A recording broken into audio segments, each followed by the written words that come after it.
Hey guys, welcome back to our YouTube channel, and in this video we are going to discuss some vocabulary words. So let's start the video. Our first word is anomaly. Anomaly का मतलब होता है deviation from right path. आप इसको कैसे याद कर सकते हैं? फॉर एग्जाम्पल एनॉमली आपको एनिमी से थोड़ा मिलता जुलता हुआ वर्ड लगेगा, राइट? तो जो आपका एनिमी होगा वो आपको कभी सही रास्ता तो दिखाएगा नहीं, वो आपको हमेशा गलत रास्ता दिखाएगा। तो एनिमी क्या करेगा? आपको आपके रास्ते से डेविएट करेगा। तो एनॉमली को आप एनिमी से याद रख सकते हैं, और एनिमी क्या करेगा? आपके सही रास्ते से डेविएट करेगा। इसके सिनोनिम्स हो जाएंगे एबनॉर्मेलिटी और इरेगुलरिटी, और एंटोनिम्स हो जाएंगे यूजुअल एंड रेगुलर। इसको आप सेंटेंस में कैसे यूज कर सकते हैं? For example, it is often unpleasant to see an anomaly animal. Our second word is earmark. इसका मतलब होता है डेजिग्नेट फंड और resource for a particular purpose. इसको याद करने की एक सिंपल सी ट्रिक हो गई, जैसे कि अगर आप ईयर मार्क नहीं करोगे तो आपको क्या होगा? आपको ईयर पर मार खाओगे, ठीक है? ईयर मार्क में देखो, ईयर और मार दिख रहा है, तो आप ईयर मार्क से कैसे लर्न कर सकते हैं? ईयर पर मार खाओगे अगर आप ईयर मार्क नहीं करोगे, ठीक है? इसका मतलब क्या हुआ कि अगर आप अपने थोड़ा सा इनकम या अपना फंड या रिसोर्स को कहीं पे इन्वेस्ट नहीं करोगे या रिजर्व नहीं करोगे या एलोकेट नहीं करोगे, तो आपको क्या होगा? इसको बाद में आपका नुकसान होगा, आपको बाद में मात मिलेगी, ठीक है? इसके सिनोनिम्स हो जाएंगे reserve, allocate, set aside. Antonyms हो जाएंगे वेस्ट, मिसयूज, कंज्यूम। और सेंटेंस में आप इसको कैसे यूज़ कर सकते हैं? For example, one should always earmark some amount of his income, ठीक है? और थर्ड वर्ड इज इनफैमी। इसका मतलब होता है इंसल्ट।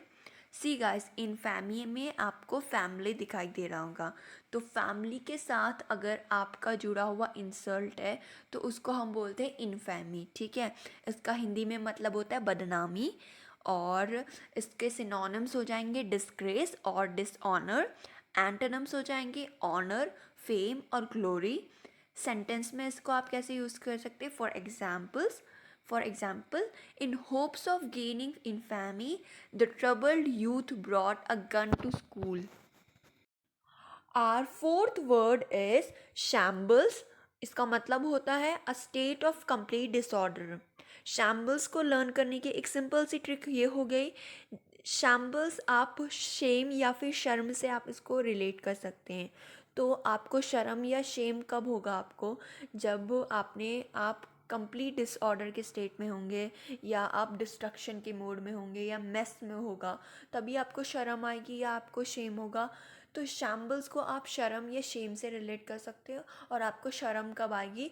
जब आप कंप्लीट डिसऑर्डर के स्टेट में होंगे। तो इसके सिनोनिम्स हो जाएंगे डिस्ट्रक्शन या फिर मेस, और एंटोनिम्स हो जाएंगे नीट। सेंटेंस में से आप कैसे यूज़ कर सकते हैं? For example, the bitter divorce left the family in shambles. जो डिवोर्स था किसी फैमिली का, किसी कपल का, उसने क्या किया? उस पूरी फैमिली को शैम्बल्स में रख दिया, कंप्लीट डिसऑर्डर, उसको कम्प्लीटली डिस्ट्रॉय कर दिया, ठीक है? Our fifth word is pronounce. उसका मतलब होता है वेरी नोटिसेबल और मार्क्ड। प्रोनाउंस को आप अनाउंस से रिलेट कर सकते हैं। जैसे कि आपको पता है, जैसे हम सब स्कूल गए हैं, तो अगर कोई भी चीज़ स्टेज से अनाउंसमेंट होती थी तो वो हमें क्रिस्टल क्लियर हो जाते थे कि जैसे कि आज ये टीचर एब्सेंट होगा या ये कंपटीशन होने वाला है, तो हमें क्रिस्टल क्लियर हो जाता था, हम सबको पता चल जाता था इसके बारे में। ये चीज़ जो होती थी वो सबके लिए नोटिसेबल हो जाती थी। तो प्रोनाउंस को आप अनाउंस से रिलेट कर सकते हैं। और किसी भी चीज़ के बारे में अगर कोई अनाउंसमेंट होती है तो वो सबके लिए क्रिस्टल क्लियर हो जाती है, सबके लिए नोटिसेबल हो जाती है, ठीक है? तो प्रोनाउंस को अनाउंस से, और प्रोनाउंस का मतलब हो गया वेरी नोटिसेबल और मार्क्ड। इसके सिनोनिम्स हो जाएंगे एविडेंट, नोटिसेबल, और एंटोनिम्स हो जाएंगे अननोटिसेबल एंड वेग। इसको आप सेंटेंस में कैसे यूज़ कर सकते हैं? For example, as she aged as she aged, pronounced lines and noticeable wrinkles began to appear on the woman's face. Thank you so much, guys. And if you like this video, please like, share, and subscribe to our channel.